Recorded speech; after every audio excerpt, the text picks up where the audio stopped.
All right, man, you ready to record polls? Yeah, just give me 1 second.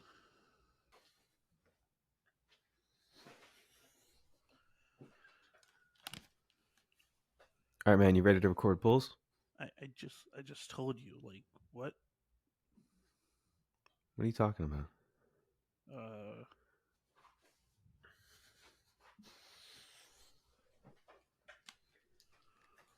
Hey, man, you ready to record polls? what the fuck is happening? That'll be for the 5 people that watch Madam Web. Hey, everybody, just reminding you that the weekly comic poll series is sponsored by Comic Universe. Located at 446 McDade Boulevard in Folsom, PA, these guys have a lovely selection. We're talking great back issue collection. We're talking trades, hardcovers, keys, toys, graded books. Everything you want in a comic store. You can tell that they care about what they do there, and they're always happy to help you find stuff. So right now they're running a sale. That's going to be $5 trade paperbacks and $10 hardcovers. So pretty amazing deal. You guys can see a lot of them pictured here in the videos that we took.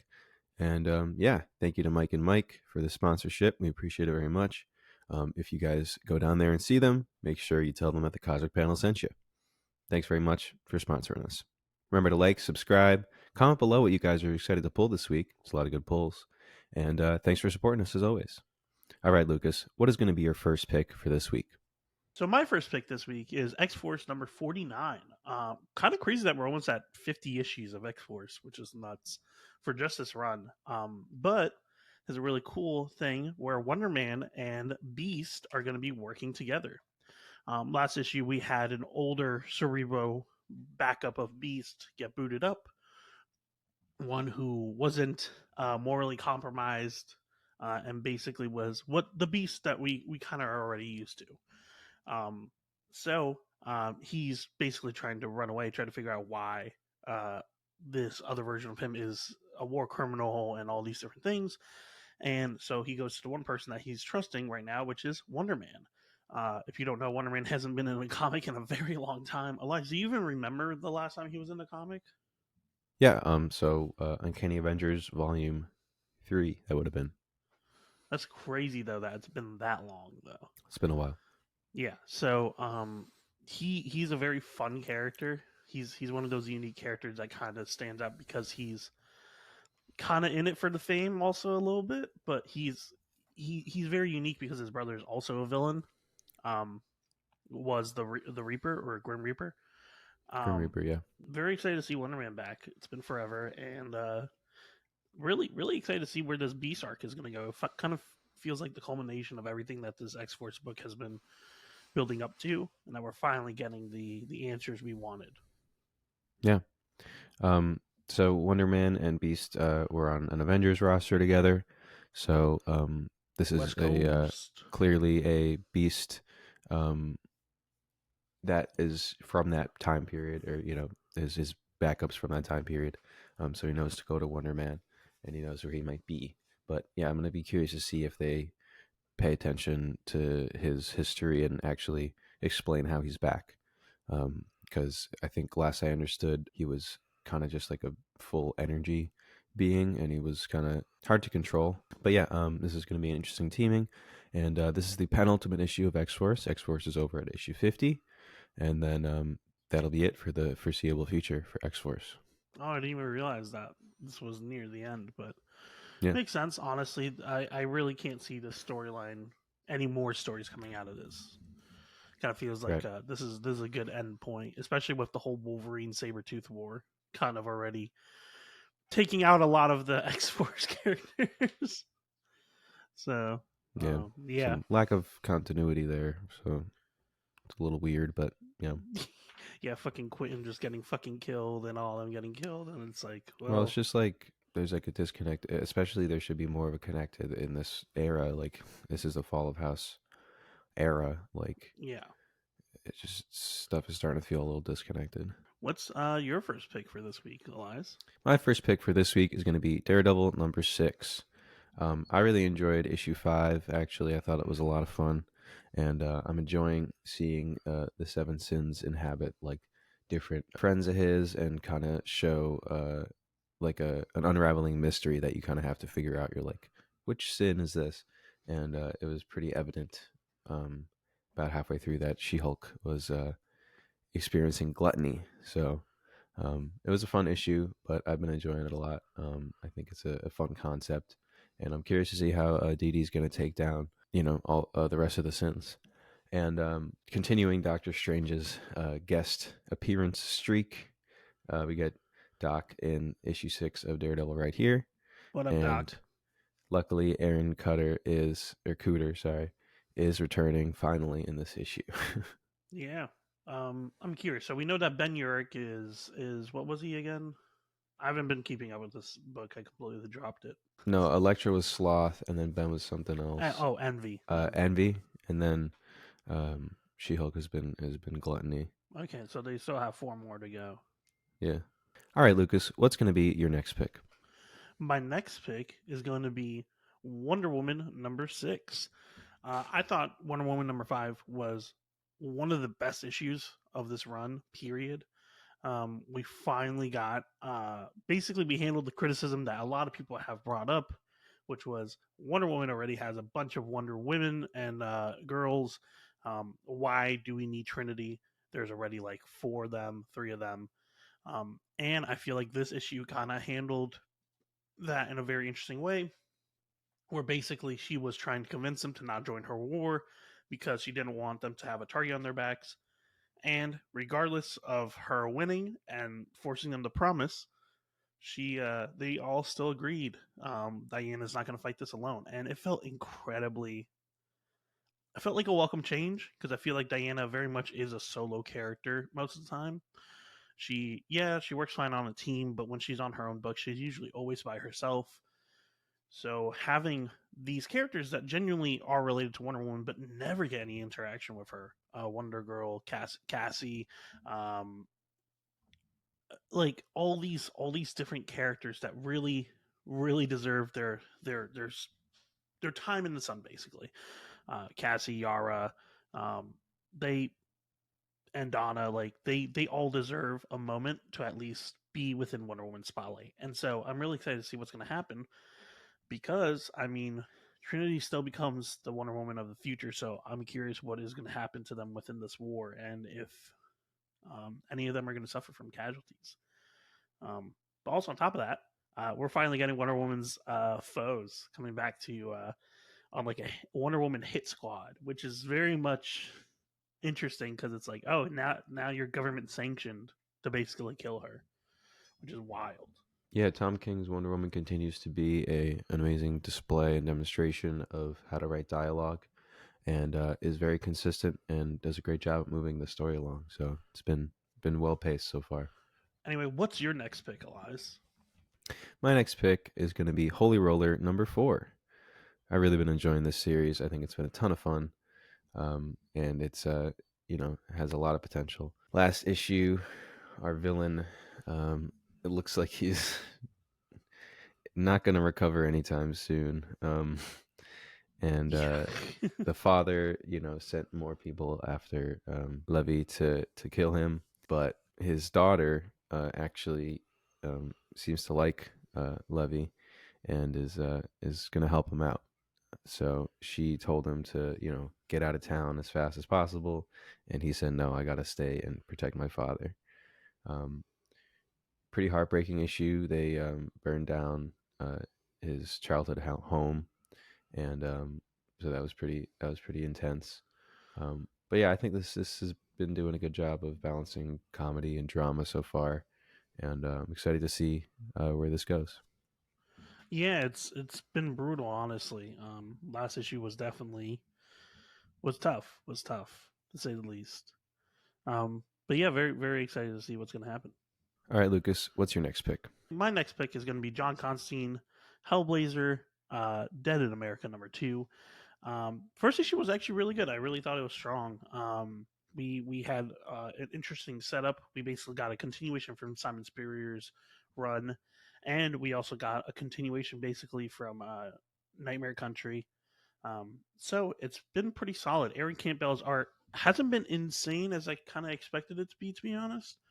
But Simon Spurrier really knows how to write Constantine, and in this book at least, we learn that Constantine has a kid, which is wild. Um, but yeah, Constantine basically is working against a ticking time bomb. That is the fact that his body is decomposing. He's technically dead.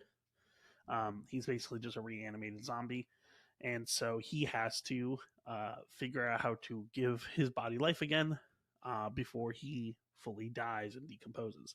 But it seems like in the beginning we got a flash forward of him decomposing next to the Hollywood sign. So I don't know how well that's going to work out.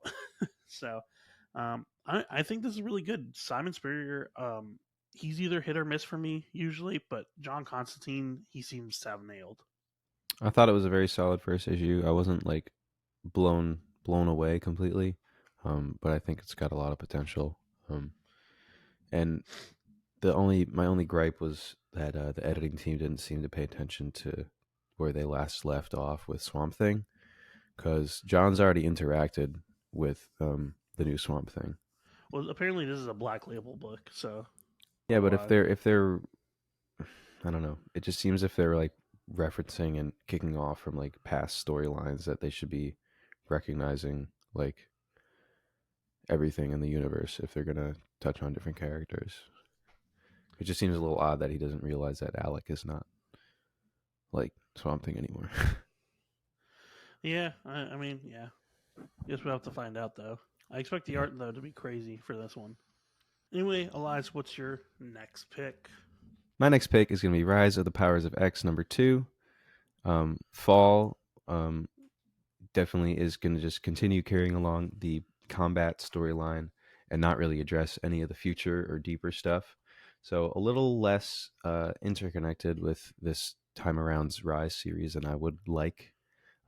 But Rise has been super strong anyway, so I'm always excited to get another issue of this. I love Rasputin 4. She's been really a standout Krakoan age character, and this has just been a very strong series, so I'm excited to get into it a little bit more. Yeah, no, definitely. Lucas, what's your next pick? Next up for me is Ultimate Spider-Man #2. Ultimate Spider-Man #1. A lot of setup, but a lot of good setup in my opinion. We had some pretty cool twists. I was genuinely not expecting. The twist of Ben Parker being alive in this universe was genuinely surprising. I was like, what the fuck? Like J. Jonah Jameson running, being like, Parker, Parker, and Peter just being like, I'm right here, and he's like, not you, Parker, Parker, and then bursting into Ben Parker's room was wild. Um, but very interesting. Also, Ben a lot more cynical in this universe. I guess maybe because we're seeing this from a perspective of an adult instead of Peter's perspective of like a teenager. He gets to see Ben's more cynical side at times. Ben has also lived longer. Um, but yeah, no. I like this angle of Ben basically being a reporter, Kingpin trying to pressure him and being like, "Fuck no," and just starting his own little place with Jonah in the bar with no name, which was funny. That was a funny little reference. Um, but yeah, no, I really like that Peter and his family seem very stable. I love that MJ was like, "If you got to do something, do it." Like I don't care as long as it doesn't affect your love for me and my love for you. That's all I care about. And spoiler alert, I think it's going to eventually, to be honest. But very very interesting. I kind of want more characterization from his kids, to be honest, which is what I'm hoping for next also. But he now I really love the call to action that Tony gave him. That Tony was like, your future was ripped from you. Either you can stay in blissful uh, world, or you can take it back. And immediately Peter was like, I want it. I want I want what I I earned, basically. Um, and yeah, very so a lot of people brought it up, but it's very much like Matrix esque, which I'm honestly kind of down for. It was kind of unique in that way, where I was like, okay, cool. I wasn't blown away by Ultimate Black Panther, to be honest. So, um, I think Ultimate Black Panther had a I little didn't bit of read that yet. a weaker issue. But yeah, no, Ultimate Spider-Man was really good. I think the bar was very low. I think it was a solid issue, but the bar for like good Spider-Man content is just in the ground right now. So I think I that don't think it's definitely in just the kind of ground. I think it's like subterranean at this point. I think it kind of had an effect on my enjoyment of it. I think it's solid. I just think it has a lot more to do. Yeah, Um, I mean it's a first and issue though, so I'm kind of cutting it slack because it's like a lot of setup. Sure, I just think the general reaction was like everyone's mind exploded. And I think it was good. I think it was good, and I'm excited to read more. But I wasn't like fucking knocked out of my boots. Yeah, But no, I yeah, I'm think excited people. to continue this. I agree with you. I think people definitely overreacted, but I think it's because they're so touch starved from a lack of like good Peter content that they're like anything, please. Yeah, and something that's worth mentioning just because of the absolute like hype and aftermarket of this book too. Like this thing is going through the Oh roof. yeah, it's like You know, $50, right? at least people are pushing the new Ultimate stuff like crazy. Same thing with Black Panther. People are reselling Ultimate Black Panther one, so I expect X-Men one to be the same. You know, um, so it's a real big hype train with this right now, and Yeah, I can only hope that the creative team doesn't succumb to any pressure. yeah. Oh yeah, another thing. I really did like that Kingpin was basically the same, and I like that Green Goblin's kind of a hero in this, like a vigilante. He knows that Kingpin's working for the Illuminati, and he's just like, "You killed my mother and my father, so I'm gonna make your life a fucking living hell." And it's like a unique take on Green Goblin that I don't think we rarely get. I think in like the '90s, maybe Green Goblin was a vigilante for a little bit as Harry, um, but like that was like a very short period of time, if I remember correctly. Um, but I don't yeah, know. but yeah, no. This is really cool. I like his design personally. I know that some people are not a fan of it. I mean, it just feels like an updated design that's realistic. Also, I had a theory, and I wasn't 100% sure if I was just talking out of my ass or not. You know the guy that was like next to Kingpin that had an eye patch? Was that Nick Fury? Was that supposed to be old man Nick Fury? Like working for the Illuminati, like to keep an eye on Kingpin? I didn't even notice him. Yeah, he had an eye patch and everything. I was like, is that old man Nick Fury? Just like is he being a spy for the Illuminati instead of like being a world government spy? Hmm. That was just my thought. I was like, because like it didn't feel like the butler that Kingpin usually has, or whatever his name, the assistant. But yeah, anyway, I digress. What is your next pick? My next pick is going to be Batman Superman World's Finest number 24. We are getting the conclusion of the Return to Kingdom Come storyline. Last issue, any final page of an issue with Darkseid in it, some shit's about to go down. Yeah, So that was a really awesome cliffhanger right there. especially with And Darkseid smiling. yeah, and this thing has just been, a very gradual crescendo into chaos. So amazing arc as always. Mark Waid and Dan Mora firing on all cylinders. So let's get into this next issue. Yeah, I truly do wonder um, how they're gonna handle this because, like, I don't think this Earth is ready for Darkseid.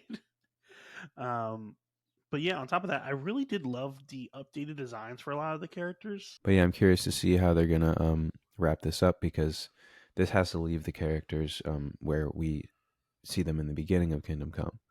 So definitely some cleaning up, some tidying has to be done.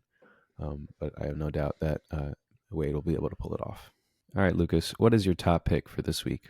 So my top pick is Knights number 5. This book keeps blowing me away every fucking time. Last issue was really good. Last issue we had our main characters basically dealing with some internal drama. Vince and Gray were arguing, um, but basically these characters are finally realizing that um, their own like separate lives are kind of stopping them from interacting with one another. I always forget his name. The Ghost. I really love the character development he got because it really felt like, yeah, your friends are not appreciating you. You died, and this has been your 5th year anniversary since you died, and they don't give a fuck. And it's like, that's so fucking sad. Um, but it felt realistic because Gray was just caught up in his own shit. Or not Gray, sorry, Ivory. Ivory is caught up in his own shit. Matt Matt the Ghost, basically just trying to realize why he's still there. What unfinished business does he still have? Because obviously it's not hanging out with his friends if his friends don't give a fuck that he died. So This book's been very refreshing, very unique, and I'm excited to get this next issue. Each issue kind of focuses on a different area. I would feel like right now there is sort of the underlying arc of, someone is after Gray. Someone just killed like one of her mentors. So there's that underlying arc now. But in general, there's just a lot of like not super important to continuity plot points that are very yeah. enjoyable outside of that, like just having like a little talking mole in an issue, like the dialogue, to be enjoyed there, like stuff like that, it's very interesting. Also, I will say I do love how like sometimes they don't explain this world. This world is already developed, whether you catch on or not. And I loved how like Gray's like mentor like a couple issues ago, like he had the thing where it was like he had to write down a sin and burn it like a cigarette so that he could be able to talk. Like that was a very unique thing that like didn't get explained at all, which I kind of loved. So like this world feels real because there's a lot of stuff that isn't being explained. It feels like okay, either you catch on or you don't. Analyze, what's your topic? My top pick for this week is going to be God's number 5.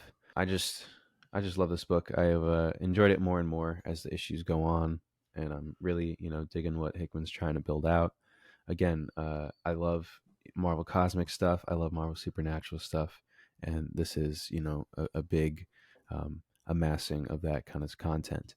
And Hickman's reminding you how powerful these cosmic entities are that no one uses anymore. In-Betweener was featured in the last issue. Now, Strange and Wynn have ventured into one of the boxes that the In-Betweener has left behind, and there's a whole world inside there for them to discover. So pretty crazy. But yeah, this has been very consistent. As long as they keep a consistent artist on this, I'm happy for them not to rush the drops. But so far, it's been a really consistent release schedule and really good content. So very excited. Yeah, no, it's been really good. I was telling Elias this. I think Mia was not supposed to be a Centurion. I think that Mia was actually supposed to be one of the new avatars for the powers that be. Um, and that's why that's why Win is so angry when he sees Mia just like over there at the bar. He's like, you're not supposed to be with them. You're supposed to be with me. Like you're my replacement. So I was telling Elias that, and I think that's my theory so far. But either way, yeah, this book has been really good. Every issue has just been really, really interesting, building out the lore and the world. And I kind of like that Doctor Strange kind of is a main cast at this point of this book. Yeah, been very strong, and I'm very excited to pick up this next issue. I'm very curious to see what else they have to do with Mia. This issue looks like it's going to be featuring her. Yeah, yet again. All right, everybody. Well, that's been our pull list for February 21st. Thank you guys for tuning in so much. Like, comment, all that stuff I said before. And thank you again to Comic Universe for sponsoring this series. I'll see you guys next time. Bye-bye. Bye bye.